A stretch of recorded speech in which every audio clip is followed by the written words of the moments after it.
Gentlemen, buckle up. Because today, we're about to partake in the most scientifically pointless social experiment of our time. A groundbreaking investigation into the manhood's resilience. The historical implications of this moment cannot be understated enough. If you manage to survive this review of a male-marketed fragrance presented by a woman against a backdrop so neon pink that it practically glows in the dark, congratulations. You are officially 100% stable and unshakable man. Bravo.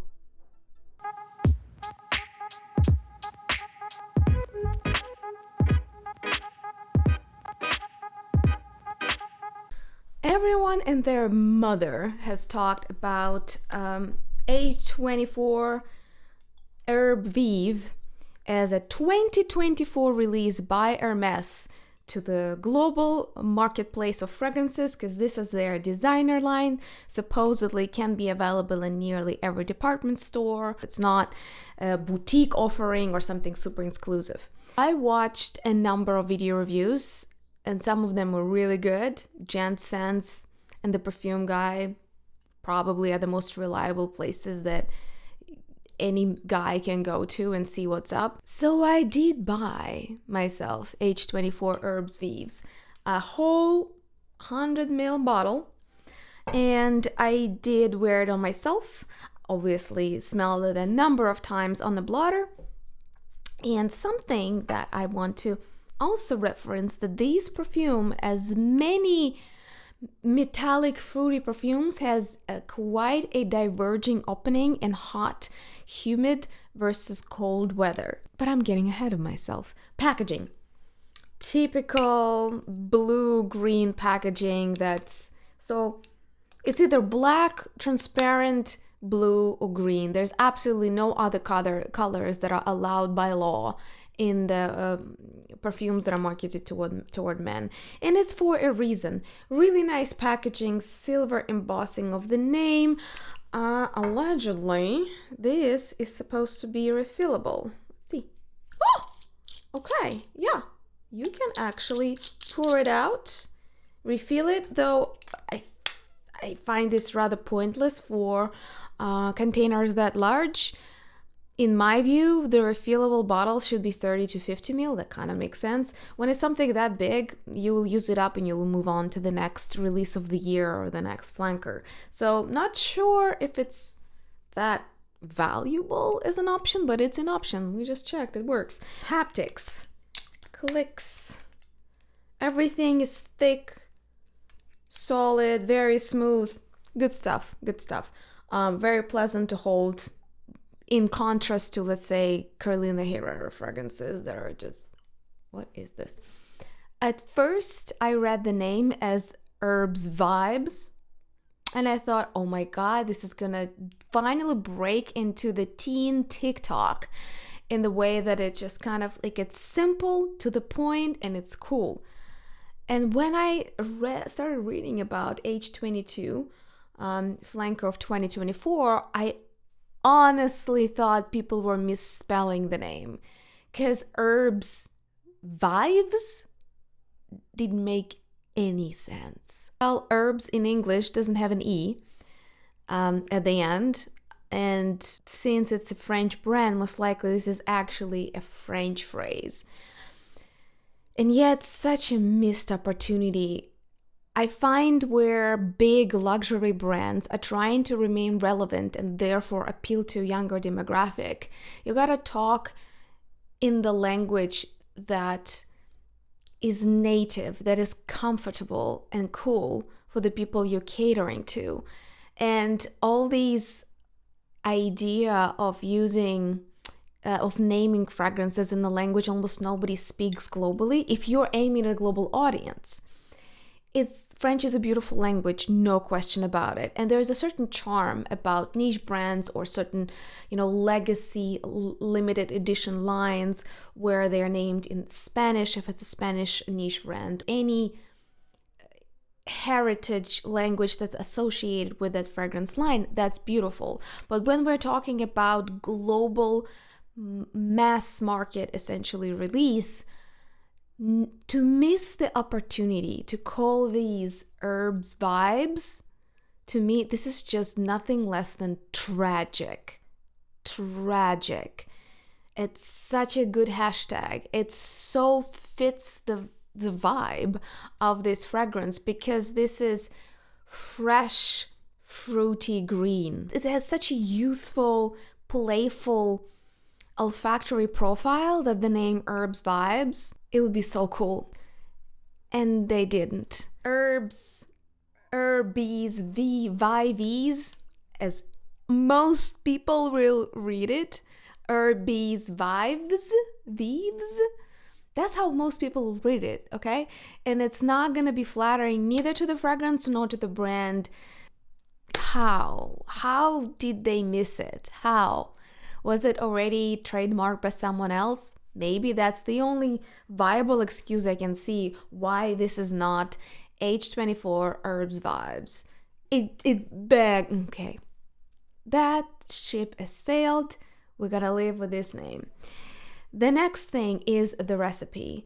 The only fragrance linked in the global Fragranticas database with an ingredient called Fysal. And there is quite a juicy controversy running around this component. For those of you who are super utilitarian and don't want to read a pyramid on Fragrantica, I'll just confirm, yes. Green, fresh, with the fruity undertones.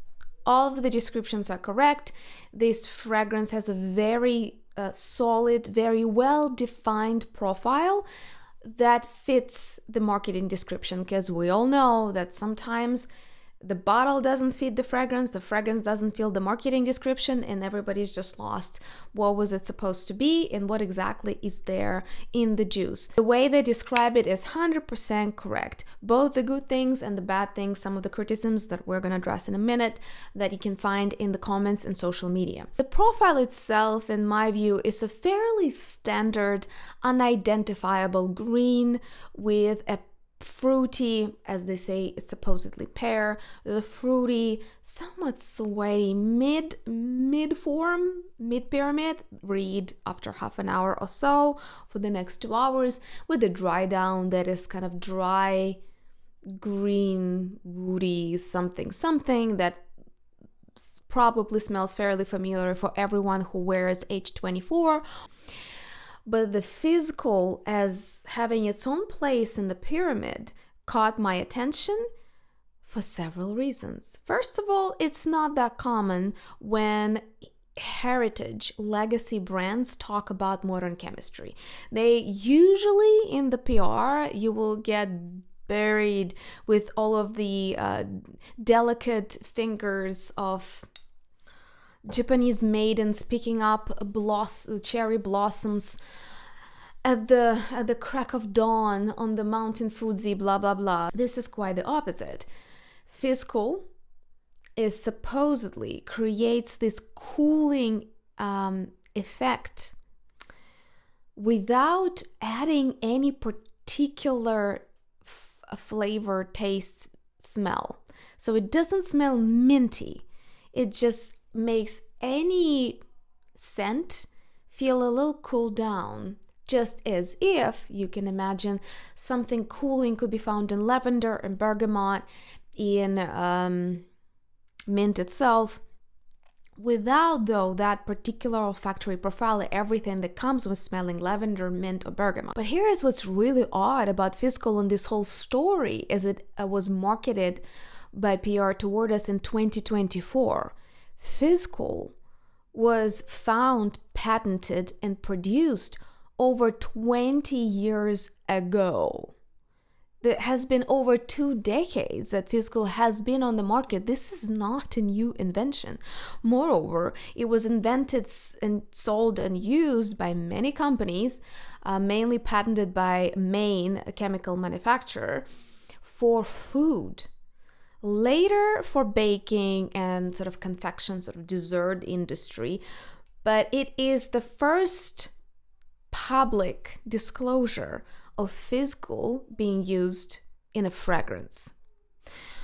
It gave me a little bit of a pause. It took a really long time for synthetic musks to arrive to high perfumery from essentially chemistry that's used for making detergents. And it's probably one of the first and most well-known cases when chemistry used in like lowbrow cleaning products, essentially, when it made all its rounds to the realm of olfactory arts, which is high perfumery. I wonder if Fysal has been used in perfumes all this time, we just didn't know, but surely Hermes is making a big, bold move in disclosing and featuring it as the core part of what we should think about when we smell Hermes Vives. Do I feel this alien, futuristic cooling effect? Not really. To be honest, not really. But I also gotta say that H24 as DNA of that very recent line by Hermes. This is all new stuff in the world, in the mass market designer world of perfumery. It's already been targeting metallic facets. So you're supposed to get this metallicness in the way you perceive the scent. And to me, those components are so bright and so prominent that they kind of overshadow the rest of the pyramid. And the opening lasts, I'd say roughly maybe 30-40 minutes, which is good. It's not that bad. But the delightful watery green freshness then later molds into this fruity, comforting fruitiness that is not too sweet. For example, where my mind goes when we're talking about oceanic fruity, obviously you jump straight back to the 90s when cologne as a molecule was patented and started to be used in perfumery, and Davidoff Cool Water, both for her and for him, pretty much have that watery but watermelony, sweet but fresh, fruity but oceanic, somewhat salty profile. They are not dupes of each other. But you would not be wrong to think about the 90s, because to me, the fresh plus fruity is very, very late 90s, early 2000s kind of a thing. And it's a beautiful, refreshing remix, homage to that era of fresh, fruity fragrances that both girls and boys wore. This has longevity, it has a trail, it has a lot of presence in the air, so it's best to be worn outside in my not so humble opinion.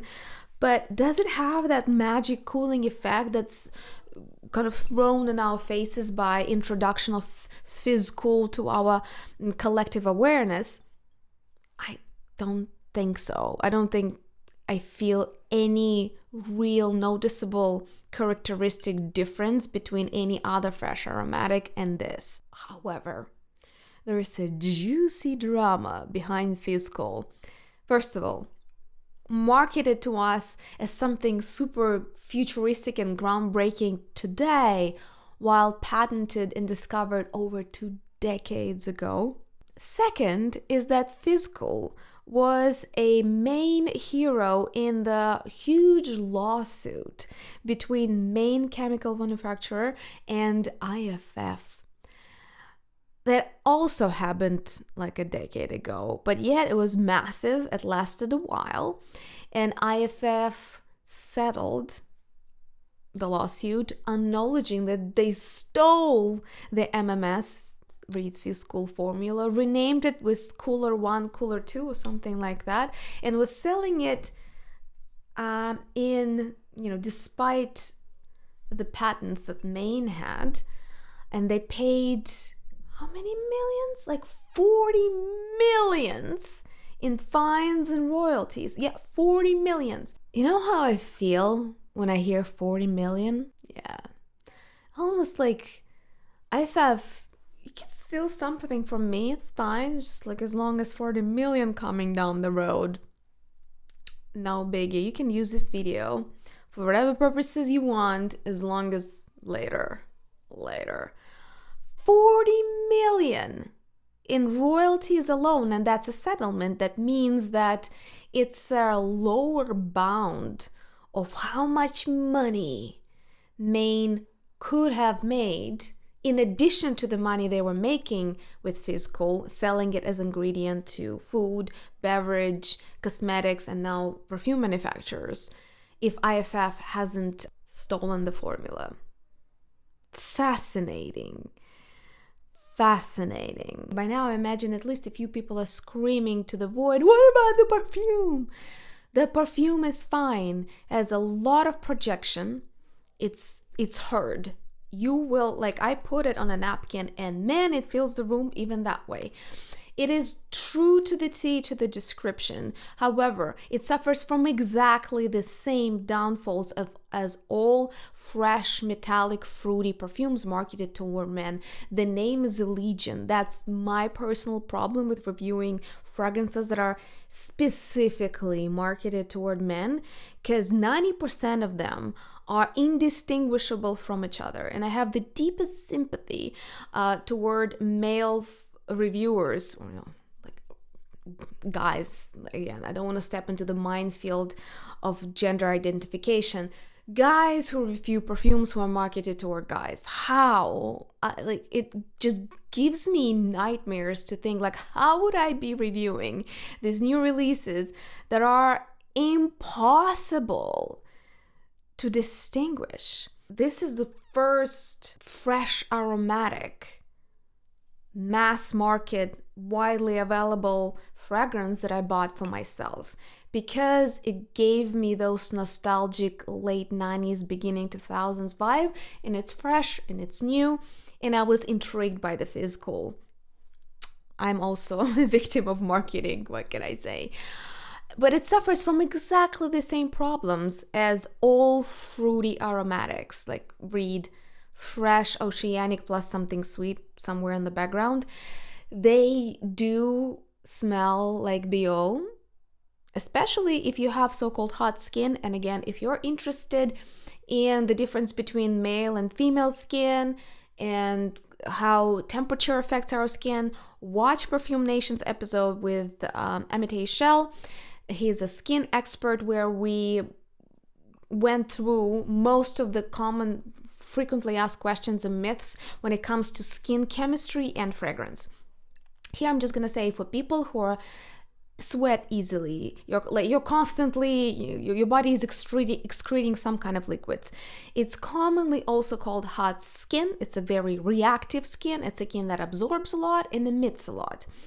So for that kind of a skin, fruity fragrances, more often than not, start decaying into BO, like sweeter, fruity sweat type of a situation, which is not the most pleasant thing to be around, considering that fragrances like that have infinite trail and longevity. They last a long time, and if it's not a good effect on your skin, that's also gonna last a long time until you wash it off, pretty much. So for those people, I would recommend, and actually guys in general, if you don't know where to start, if you haven't tested a scent extensively on your skin and you don't know what does and does not work, or for example, you don't know where your day is gonna take you. Are you gonna be outside in the heat? Are you gonna be inside in the kind of the AC type of office environment? Apply perfumes on your clothes and your hands, then you can control how much of it you and others get. And I would heavily recommend this to be used for colder weather. Here's why. As I said, fruity, metallic fragrances, in my experience, have a tendency to break down into sour, bitter, fruity sweat type of a smell in the humid heat. I just put this outside for like 2 hours in the cold rain weather of my porch. That's weather, that's winter in Florida. And it became much more thin, kind of lotusy, watery, thin, green type of a flute of a fragrance than what it smells like in the warmth of the house. So my recommendation would be, if you have cold skin, you pretty much can wear anything. Congratulations, good for you. If you have a hot skin, clothing outside, cold, rainy weather should be fine because it will bring more lighter aspects of the fragrance forward, and it will not break down, it will not settle into the kind of oily mess that it can in the humid heat. It's according to my experience with it. What does it remind me of? Nothing in particular. I also want to say this is the best H24 in the lineup that I've tried. And if you're a guy, I would heavily recommend you step outside of the obvious and unleash yourself in the niche market and also across the aisle. Also, as a man who is bored with the status quo, I would consider layering, because fragrances that are marketed toward men have this good one thing in common. They have a lot of projection and volume. You don't have to worry about that. In the aisles that are marketed toward women, it's kind of hit or miss how much longevity and how much stamina a scent will have. But those aisles tend to have way more interesting and diverse combinations of fragrant notes and genres. So if you have your favorite base, but you're just bored with it, you can create your own flanker. Take your favorite base, add whatever sweet berry scent you want to it, be it like floral or spice or some other opening, and see if you like the combo. So layering, I consider to be sort of a must tactic for guys to break the mold a little bit without embarking on the universe, the endless universe of niche fragrance brands. As a summary, recommend, fairly good grab in the sea of clones that are just impossible to separate one from another. Good packaging, gift worthy. I will recommend it for cold/rainy weather, or if you have cold skin, if you don't sweat easily. And Fysal and this whole shebang, as juicy the drama is, to me didn't really deliver much that is separate from Davidoff Cool Water. It smells different, but it's the same genre. So you let me know, where do you place this? Is it, all right? Or is it, oh, this is really cool, finally we get a fresh break from, the battery of clones? Or are you disappointed? I'm curious about what's your take on the kind of, is it worth knowing the nose behind a perfume? Do you follow perfumers? Do you care? Do you have favorites? Do you have perfumers that you will never ever buy a fragrance if you know that this perfumer has made it? Please let me know. Well, I hope this review was useful, or at the very least entertaining, and reinvigorated your commitment to masculinity. The donation link to ban the usage of neon pink on my channel is down below. I don't care if you're woman or non-binary. Manhood needs you. Contribute in any way you can. But let's not stop there. We need to document this heroic journey. Share your survival strategies, your pearls of wisdom for preserving your masculinity in the face of something overtly feminine. Was it the sheer force of your rugged resolve? Did you mentally escape to a black man cave filled with dark leather chairs and whiskey decanters? The world deserves to know. Because who knows? One day, maybe not today, maybe not even tomorrow, but someday you might be brave enough to cross the unthinkable line. Yes, I'm talking about the day you'll find yourself spritzing and enjoying a jammy rose, or, God forbid, jasmine. On that day, your courage will be truly tested. Your manhood has to stay strong, with the resolve to remain a fragrance-forward pioneer, that the legacy of whom will be cemented forever. Gentlemen, the fate of modern masculinity depends on you. No pressure.